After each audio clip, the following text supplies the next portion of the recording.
que les femmes représentent plus de 50% de la population, mais lorsqu'on arrive à la représentation en politique, et ça c'est à tous les niveaux, municipal, provincial, fédéral, les femmes sont peu représentées. Lorsqu'on a commencé à tenter de recruter des femmes, on s'est aperçu qu'elles se questionnaient beaucoup sur leurs compétences, elles se questionnaient beaucoup sur le rôle de l'élu municipal. Et les femmes, de façon générale, ont besoin toujours de savoir exactement ce à quoi on s'attend d'elles. En ce qui concerne la politique municipale, on a quand même réussi à augmenter le nombre de femmes en politique municipale dans les dernières élections de 4%. Alors, c'est un début. En ce qui concerne la gouvernance, nous avons aussi offert des formations pour les femmes qui veulent devenir administratrices au sein d'un conseil d'administration. Il y a plus d'une soixantaine de femmes. Salut à toutes, madame, messieurs, merci de nous retrouver sur notre plateforme Écho du territoire. Nous allons aujourd'hui à l'est de l'Ontario, où nous sommes notamment dans la municipalité de la Nation. Nous allons rencontrer Marie-Noëlle Lantier. C'est une ancienne conseillère municipale ici, mais davantage la présidente de Leadership Féminin Prescott Russell. Allons-y rencontrer notre invitée d'aujourd'hui.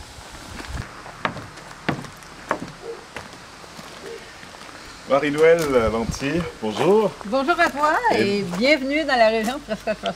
Merci de m'accueillir ici. Je constate que c'est une ferme, un très beau décor. Oui, il y en a plusieurs comme celle-ci partout à travers la municipalité de la Nation et dans l'Est ontarien également. Alors, combien de temps vous avez déjà été installé ici? Pierre, mon conjoint, lui, est ici depuis qu'il est tout petit. C'est la ferme ancestrale de sa famille. Moi, ça fait, je dirais, depuis 2012 que je suis installée ici. Donc, c'est une région, de première vue, c'est une région agricole.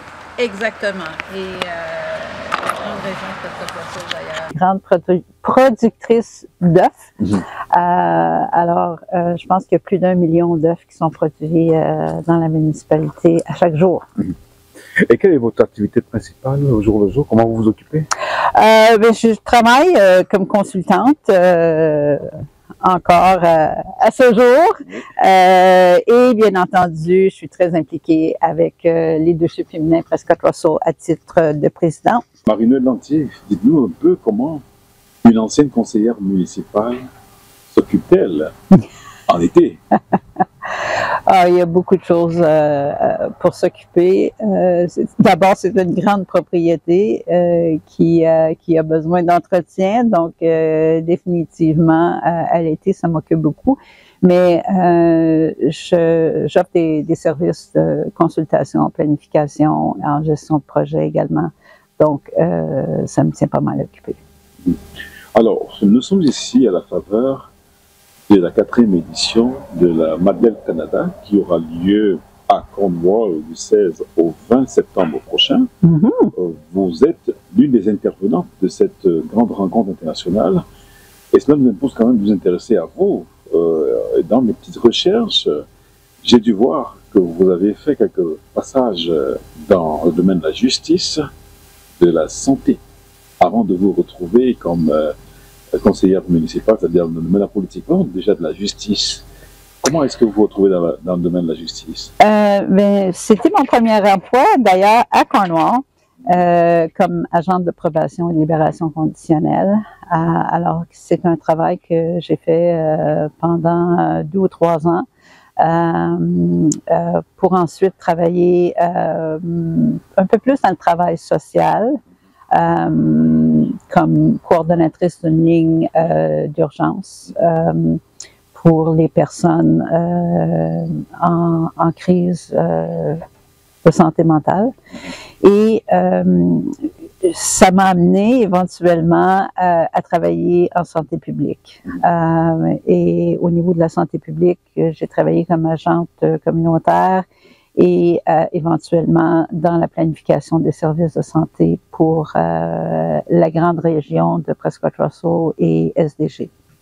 Et est-ce que je peux savoir exactement comment est-ce que vous, quelle est la liaison que vous faites pour vous retrouver subitement en politique? Comment ça se passe votre transformation? Bien, je crois que il n'y a pas une porte d'entrée à la politique. Je crois qu'il y en a plusieurs. Je pense qu'il y a plusieurs parcours aussi qui nous amènent à la politique. Mais lorsque on s'informe et on travaille sur le terrain, parfois il y a des choses qu'on voit qui nous choquent ou qu'on croit devrait changer. Dans votre cas, qu'est-ce qui vous aurait marqué? Je pense que éventuellement c'était autour du développement économique parce que on avait d'un côté on faisait la promotion du développement économique et de l'entreprise dans le milieu rural, mais par contre il n'y avait pas nécessairement les politiques en place pour encourager les entrepreneurs justement à développer dans un milieu principalement agricole. Donc ça, c'est une des choses que je désirais influencer pour que justement, si on dit qu'on veut avoir de la croissance économique dans les régions rurales, ben à ce moment-là, il faut mettre en place des politiques qui puissent soutenir tout ça. Donc ça, c'était peut-être une partie de la motivation pour entrer en politique active comme conseillère municipale. Mais il y a toujours eu, à travers les années, à travers ma vie, des occasions où j'ai entrepris un rôle de leadership, que ce soit présidente du conseil étudiant à l'école secondaire ou travailler à une campagne électorale au niveau fédéral et soutenir des candidats et participer à la campagne. Ce sont des expériences qui contribuent à notre intérêt envers la politique et à y participer activement. Ce qui veut dire que très rapidement, Marie-Noëlle Lantier, vous avez vite compris que la femme devrait jouer un rôle important dans la société et que la femme devrait s'intéresser au leadership. Est-ce que ça a été facile pour vous d'entrer comme ça dans le leadership, dans un univers qui est très souvent considéré comme un univers masculin? Disons que je l'ai réalisé une fois que j'ai été élue et nous étions 5 membres du conseil municipal et j'étais la seule femme. Et ce que je me suis aperçue, parce que la région de Prescott-Russell compte 8 municipalités, c'est que c'était souvent le même scénario dans les autres municipalités. Alors, j'étais pas la seule, ce qui m'a amené justement à établir des liens avec les autres femmes élues des municipalités avoisinantes pour dire, mais comment ça se fait que nous sommes si peu? Parce que les femmes représentent plus de 50% de la population, mais lorsqu'on arrive à la représentation en politique, et ça c'est à tous les niveaux, municipal, provincial, fédéral, les femmes sont peu représentées. Ici, on a, avec le travail que Leadership féminin Prescott-Russell a fait, au niveau de recrutement, d'encourager les femmes à s'avancer comme candidates, dans les dernières élections, on a pu quand même augmenter le taux de femmes élues de 4%. Mais c'est lent. Les changements prennent du temps. Mais c'est sûr que c'est très important. Très bien. De plus en plus, on peut voir les femmes s'intéresser en politique, mais en entrepreneuriat aussi. Vous êtes une entrepreneur, déjà beaucoup d'expérience, vous l'avez dit. Mais je voudrais revenir sur l'engagement politique de la femme dans votre municipalité. On peut parler du candidat. Dans votre municipalité, est-ce que vous avez rencontré des difficultés particulières à vous engager politiquement en tant que femme? Mais pour moi, j'avais, disons, l'encouragement de mon entourage pour m'avancer.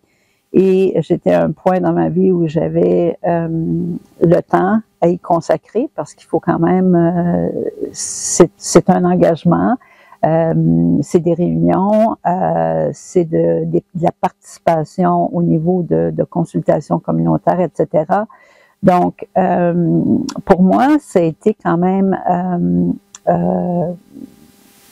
pas trop difficile, mais pour d'autres, ce l'était. Et lorsqu'on a commencé à tenter de recruter des femmes, on s'est aperçu qu'elles se questionnaient beaucoup sur leurs compétences, elles se questionnaient beaucoup sur le rôle de l'élu municipal.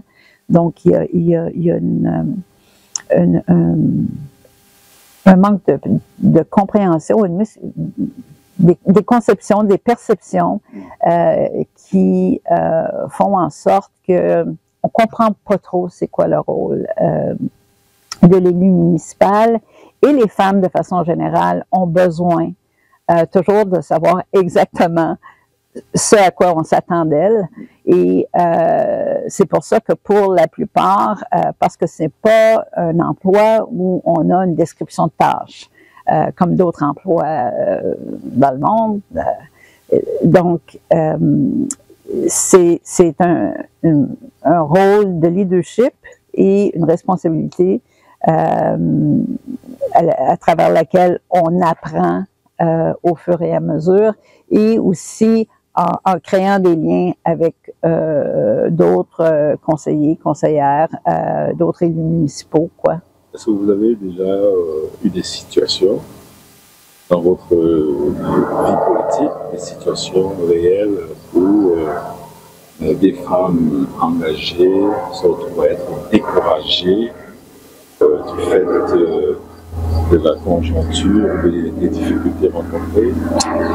Oui, c'est pour la plupart, et comme on a parlé beaucoup dans les dernières élections à tous les niveaux, maintenant avec les réseaux sociaux, ça peut devenir vraiment une source de découragement pour plusieurs. Parce que les femmes ont tendance à être jugées peut-être un peu plus sévèrement que les hommes en politique. Et même à l'interne, dans les conseils municipaux, parce qu'on n'est pas nécessairement habitué non plus à avoir, c'est pas normal nécessairement d'avoir un conseil municipal qui est paritaire, où on est moitié-moitié hommes-femmes. Donc, c'est encore l'exception. Et parfois, je pense que pour certaines, c'est un peu plus difficile de se faire entendre.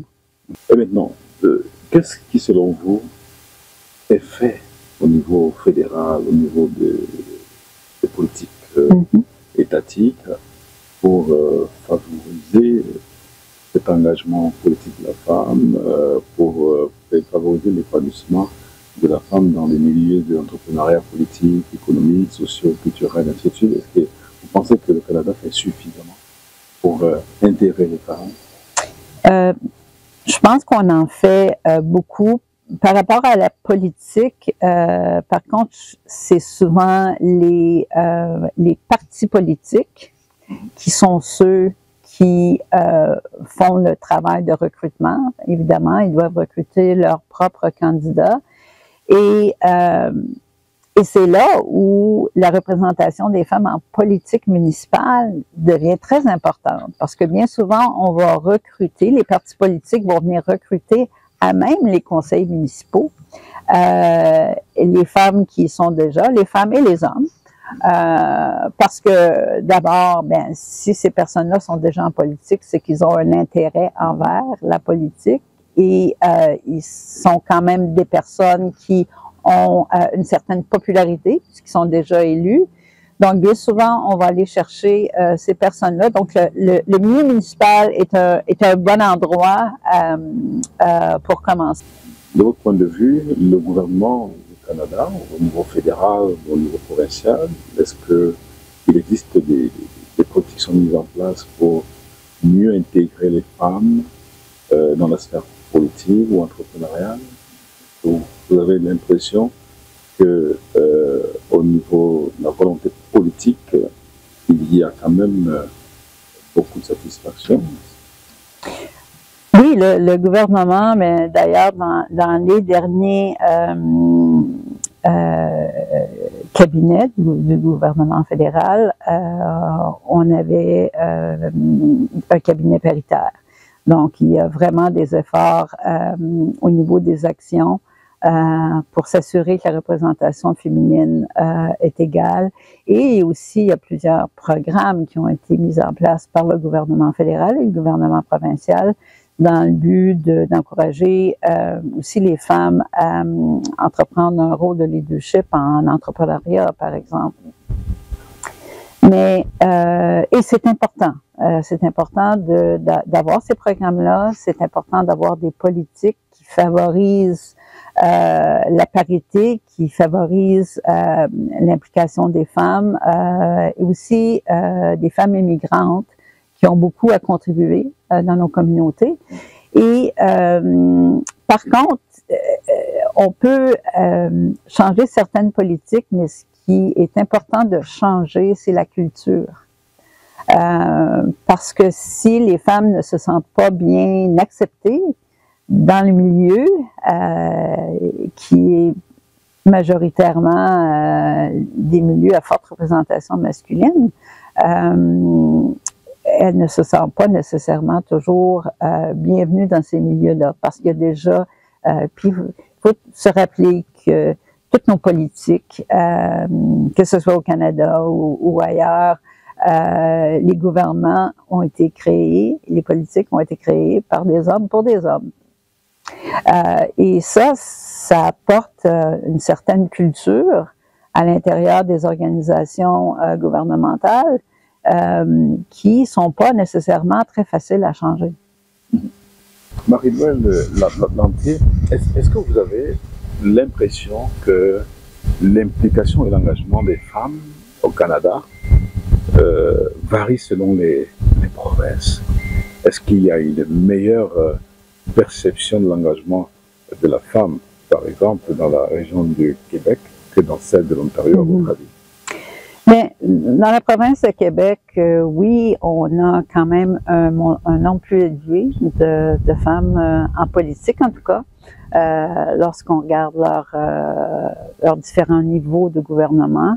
Et il y a quand même beaucoup d'efforts de la part des groupes féminins au Québec qui existent en plus grand nombre, là aussi, les organisations féministes. Donc, elles ont eu quand même un certain succès à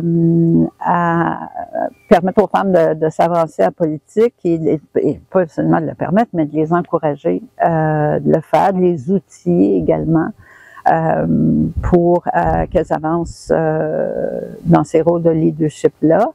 En Ontario, on a peut-être moins de groupes féministes qui font ce genre de travail-là. C'est pourquoi Leadership féminin Prescott Russell a choisi d'entreprendre ce travail-là et de promouvoir non seulement le leadership, mais d'assurer la participation des femmes aux tables décisionnelles, que ce soit en politique municipale ou sur les conseils d'administration. Donc, préparer les femmes à entreprendre un rôle dans la gouvernance d'organismes et d'être bien outillées pour ça. Et nous, les leadership féminins, c'est ce qu'on fait. On outille, on accompagne, puis on crée aussi des réseaux justement pour l'entraide. Parce que ça, c'est quelque chose, lorsqu'on parle d'outiller les femmes pour s'avancer dans les postes de leadership, c'est aussi important qu'elles se sentent bien appuyées et bien soutenues. Et c'est là d'où vient l'importance de créer des réseaux où elles peuvent justement échanger sur différents sujets ou sur les défis qu'elles rencontrent. Et cet échange-là permet l'apprentissage entre elles. Est-ce qu'on peut un peu explorer les actions déjà menées par Leadership Féminin Westcott Russell? Qu'avez-vous déjà fait depuis son existence? Quels sont vos records? Parlons-en. Bien, en ce qui concerne la politique municipale, on a quand même réussi à augmenter le nombre de femmes en politique municipale dans les dernières élections de 4%. Alors, c'est un début. En ce qui concerne la gouvernance, nous avons aussi offert des formations pour les femmes qui veulent devenir administratrices au sein d'un conseil d'administration. Il y a plus d'une soixantaine de femmes qui ont été formées. On a créé aussi une plateforme de jumelage pour permettre justement aux femmes d'aller s'inscrire à la plateforme toutenfaveur.com où il y a aussi les organismes qui s'inscrivent, les organismes dont les services ont une portée dans Prescott Russell. Et c'est là que le jumelage, justement, peut se faire parce que bien, il y a des femmes qui sont désireuses de siéger un conseil d'administration, mais on ne sait pas toujours qui cherche des membres de conseil d'administration. Alors, cette plateforme-là offre cette information-là. Et on encourage aussi les jeunes filles à participer aux activités, aux conférences qu'on présente justement pour qu'elles aient le goût de s'engager dans un rôle de leadership et qu'elles voient, qu'elles trouvent aussi dans ces occasions-là des mentors, des femmes qui sont prêtes à leur accorder du temps et de l'appui pour qu'elles se sentent confiantes d'entreprendre un rôle de leadership. Et finalement, bien qu'on a fait beaucoup de travail à ce niveau-là pour renforcer les capacités des femmes dans les rôles de leadership, on s'est aperçu que il fallait aussi travailler sur l'égalité des genres. Et que ce travail-là, c'est pas juste le travail des femmes. C'est pas juste aux femmes à travailler là-dessus, mais à tout le monde. Les hommes aussi. Les hommes aussi. C'est important d'avoir des alliés. Et c'est important aussi qu'on parle d'égalité dans tous les secteurs. Donc, que l'on parle de la participation des femmes à l'économie, qu'on parle de la santé et de l'équité sociale, qu'on parle de la justice et de la sécurité, ou les femmes dans la sphère publique. Dans toutes ces sphères-là, on a besoin de regarder quelles sont les barrières systémiques qui empêchent les femmes d'avancer et ou qui nous empêchent d'atteindre l'égalité. Et finalement, cette table-là qu'on a créée, qui s'appelle la table concertée pour l'égalité, on a créé en collaboration avec Centraide de l'Est de l'Ontario, regroupe une trentaine de partenaires, justement qui se penchent, des différents organismes, des différents secteurs que j'ai mentionnés, qui se penchent sur ces questions-là pour dire, mais comment est-ce que dans mon milieu, comment est-ce que dans notre secteur, on peut vraiment créer un climat qui soit favorable à l'égalité des genres et favorable à l'épanouissement des femmes et des filles. Et pour nous, ça, c'est le vrai moyen, c'est d'avoir une approche intersectionnelle, d'avoir aussi une approche d'impact collectif pour vraiment faire une différence. Et le 16 septembre prochain, vous serez à Cornwall, vous allez rencontrer des femmes en provenance d'Afrique et du Canada dans le cadre de la mission d'apprentissage surtout sur le développement local, axé sur le leadership et l'entrepreneuriat féminin. Et vous en êtes une des intervenantes. Est-ce qu'on peut vous reposer la question de manière simple? Qu'allez-vous dire aux femmes? Qu'allez-vous leur dire? Levez-vous levez-vous et faites entendre votre voix. Je pense que c'est bien souvent, c'est dans le recrutement. Parce que pour avoir des femmes en politique, il faut d'abord que les femmes se présentent en politique.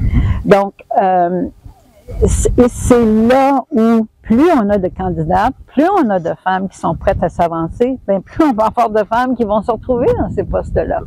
Alors, c'est là où ça devient important pour les femmes puis de cesser de toujours se questionner par rapport à leurs compétences ou si c'est Puis c'est bien d'avoir une réflexion à savoir, mais est-ce que c'est la bonne place pour moi? Est-ce que ce rôle-là, c'est un bon rôle pour moi? Oui, mais pas nécessairement se questionner sur est-ce que j'ai ce qu'il faut pour entreprendre un rôle de leadership dans ma communauté, en politique, au sein d'un conseil d'administration. Je pense que c'est là, c'est d'ouvrir les esprits et de donner confiance aux femmes que elles sont capables et aussi elles ont d'autres femmes autour d'elles. Et des hommes aussi, parce qu'on a des alliés. Souvent, c'est que les alliés ne vont pas nécessairement s'afficher comme alliés, qui est un peu dommage, parce que à ce moment-là, il faut les chercher. Mais c'est très, très, très important aussi que les alliés, les hommes qui favorisent l'égalité, qui croient en l'égalité, que ces hommes-là s'identifient comme des alliés et aussi soient là comme mentors, qui soient là pour soutenir les femmes dans leur parcours vers le leadership. Alors, pour finir, qu'est-ce que ça demande en quelques mots à une femme de s'engager dans le leadership communautaire, de s'engager dans l'entrepreneuriat? Qu'est-ce que ça demande? Ça demande un peu de temps et ça demande de ne pas avoir peur de s'avancer. C'est tout ce que ça prend. Parce que bien souvent, les apprentissages vont se faire au fur et à mesure. Puis c'est correct de ne pas tout savoir quand on commence. Il n'y a pas personne, que ce soit un homme ou une femme, on apprend à mesure qu'on s'implique, que ce soit dans un secteur ou un autre. Et c'est ça la beauté des choses. Et à mesure qu'on apprend, c'est là aussi où on peut voir quel rôle on veut jouer.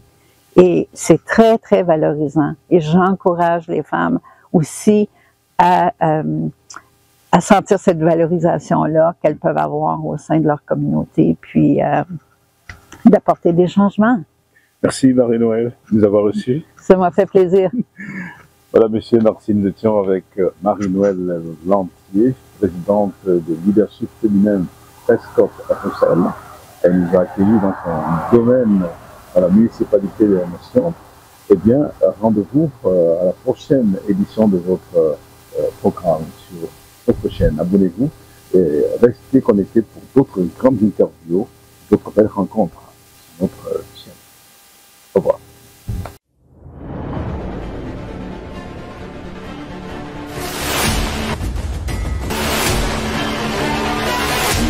Éco Télévision, la tribune des territoires.